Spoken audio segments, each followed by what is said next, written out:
Andrew Popper is Chief Investment Officer at SG Hambros Bank. Thank you so much for coming in, Andrew. Now, first of all, I just wanted to ask you about what we're hearing about Gaddafi's assets. He's losing support at home, but there's also talk about not only Switzerland having frozen them, is that he has billions here in the UK, and those will be frozen as well. Is this going to topple him? Well, I don't think that freezing the assets in and of itself is going to topple him. By the way, it is a good idea to freeze his assets because most likely these are ill-gotten gains. It's not understandable why he should have so much money as a humble public servant in Libya.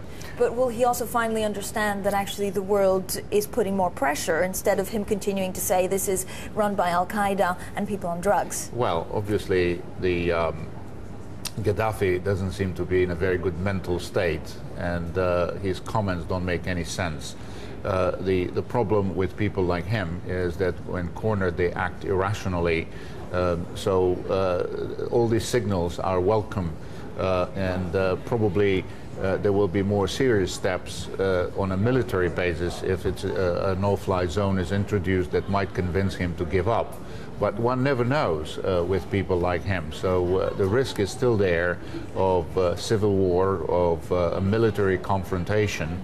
And obviously that's what concerns financial markets. It's a very different situation than it was in Egypt, where things were more or less peaceful, and you could see an end at sight. They had, of course, that's also true.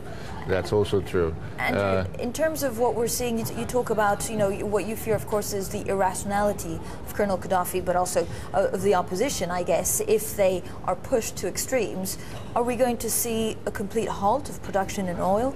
Well, I'm not sure about that. Perhaps not, because still there are interests in exporting oil. But even assuming the worst case scenario that they stop completely drilling for oil and exporting oil, apparently the oil stocks in Libya are quite high. So it's more an issue. It's not so much an issue of drilling as it is an issue of being able to ship it out. But even if that happens, I think that Saudi Arabia and the other OPEC countries who are concerned about instability and volatility in the markets are able to make up. So I think it's not so much of a concern of what happens in Libya. I think that what is in the back of the minds of the people is if it's going to spread and go to other countries, then it can become a serious issue. Andrew Popper, thank you so much for joining us.